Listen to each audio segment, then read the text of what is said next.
Zee 24 तास एक पाऊल पुढे. या प्रश्नावर माझ्या सोबत चर्चा करण्यासाठी आहेत प्रकाश जोशी, ज्येष्ठ पत्रकार. सर, आपलं स्वागत.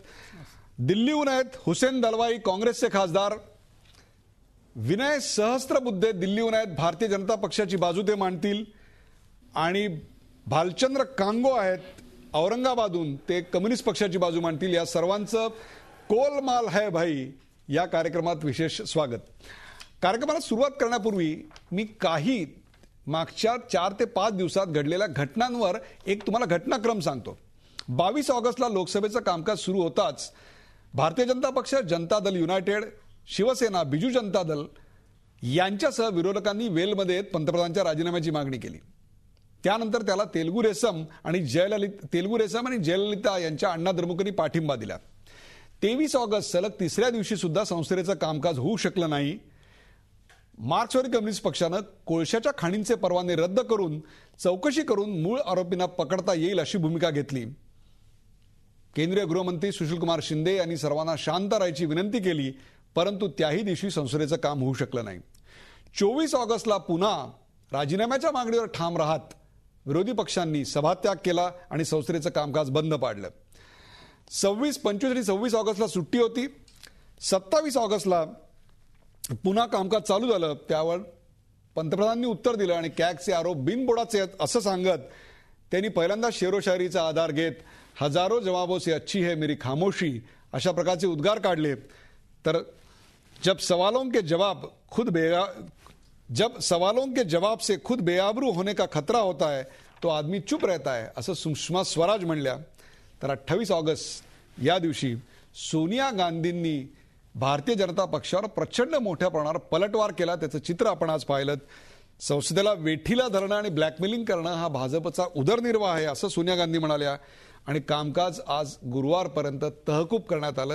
जगातल्या सर्वात मोठ्या लोकशाहीचं कामकाज, लोकशाहीच्या सर्वोच्च सदनाचं कामकाज आज बंद पडलेलं आहे. त्याचीच आपण चर्चा करतोय. गोलमाल है भाई. मला पहिला प्रश्न विचारायचा आहे प्रकाश जोशी यांना. प्रकाश जोशी, हा सगळा प्रकार सुरू झाला कॅगच्या अहवालावरून. कॅगच्या अहवालाच्या मेरिट विषयी आज चर्चा न होता वेगळंच काही चाललंय असं वाटतंय? निश्चितपणे हा जो कोळसा उगाळला जातोय त्याचं महत्त्वाचं कारण असं आहे की भाजप आणि काँग्रेस यांच्यामध्ये ही मॅच फिक्सिंग आपण जे म्हणालात, तर मॅच जिंकण्यासाठी काय करता येईल या दृष्टीने दोघांचे प्रयत्न चालू आहेत. आणि दुर्दैव असं आहे की हा इतका मोठा विषय आहे की ज्या विषयामध्ये भारतातल्या प्रत्येकाला निश्चितपणे हे काय प्रकरण आहे हे समजून घ्यायची इच्छा आहे. त्यामुळे माझं स्पष्ट मत असं आहे की त्याच्यामागचं राजकारण काही असलं तरी या विषयावर स्पष्टपणे आणि सखोल चर्चा संसदेत व्हायला पाहिजे. परंतु युपीएच्या कारकिर्दीत पहिल्यांदाच पंतप्रधानांवर किंवा थेट काँग्रेसवर घोटाळ्याचा आरोप भारतीय जनता पक्षानं केलेला आहे, कारण त्यांच्या हाती तसा कॅगचा रिपोर्ट आहे. त्यामुळे एक प्रकारे भाजपची आक्रमकपणाची तीव्रता यावेळी सर्वात जास्त आहे असं नाही वाटत? निश्चितपणे भाजप अतिशय आक्रमक झालेला आहे. तो इतका आक्रमक झालेला आहे की त्यांच्याबरोबर एनडीएचे जे इतर सहकारी आहेत ते सुद्धा काहीसे मागे पडलेले आहेत किंवा त्यांच्याबरोबर नाहीत असं दिसून येतं. ही चर्चा व्हावी असं इतर त्यांचे सहकारी त्यांचे मत आहे. परंतु मला असं वाटतं की भाजपने ठरवलेलं आहे की या प्रकरणात पंतप्रधान हे कॅगचा जो रिपोर्ट आहे त्यामुळे पंतप्रधान स्वतः इन्व्हॉल्व आहेत. त्यामुळे हा प्रश्न धसाच लावायचा आणि त्याचं सभागृहात उत्तर मिळो किंवा न मिळो, परंतु हा विषय लोकांपुढे न्यायचा. आक्रमकपणे काँग्रेसने सुद्धा ठरवलं आहे की याला संसदेत किंवा इतर मार्गाने उत्तर तर द्यायचंच, पण वेळ पडली तर रस्त्यावर सुद्धा उतरायचं अशी सिद्धता त्यांनी केलेली आहे. मला जे भारतीय जनता पक्षाचे प्रवक्ते माझे मित्र विनय सहस्त्रबुद्धे यांच्याकडे. विनयजी, मला सांगा, ही सगळी चर्चा कॅगच्या अहवालाच्या पलीकडे कुठेतरी गेलेली आहे आता आणि त्याच्याही पेक्षा वेगळ्याच मुद्द्यावर चर्चा चालू झाली असं नाही का वाटत?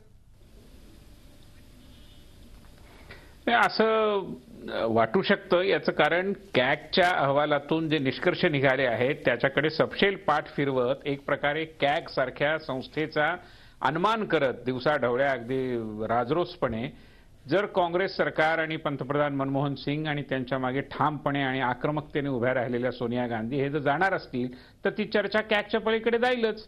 प्रश्न असा आहे की कॅगच्या चर्चेच्या बाबतीत इथे आणि वर्तमानपत्रातून अनेक वेळा भारतीय जनता पार्टीला टीकेचं लक्ष करणारी मंडळी हे म्हणत आलेली आहेत की ह्यांना चर्चा का नकोय. प्रश्न चर्चेचा नाहीये. संसदीय चर्चा ही ज्यावेळी बोथट ठरवली जाते वारंवार, एकदा नव्हे, दोनदा नव्हे, तीनदा नव्हे, अनेक वेळा, त्यावेळी भारतीय जनता पार्टीने विचारपूर्वक भूमिका ही घेतलेली आहे की नुसती चर्चा पुरेशी नाही, उत्तरदायित्व घ्या, जबाबदारी घ्या. चर्चा केल्यामुळे जबाबदारी घेतलंय असं यांचा व्यवहार नाहीये, असं यांचं वर्तन नाहीये. बरोबर. आणि त्यामुळे जबाबदारी जर हे घेत नसतील तर अशा प्रकारची निष्काम चर्चा करण्यातनं, निष्फळ चर्चा करण्यातून काही साधणार नाही. या भूमिकेतून भारतीय जनता पार्टीला आपली बाजू या पद्धतीने लढवण्याची तिच्यावर वेळ आली आणि त्यामुळे आता ही चर्चा नुसती कॅगपुरती न राहता एकूण युपीए सरकारच्या भ्रष्टाचाराची 100 पापं आता भरलेली आहेत.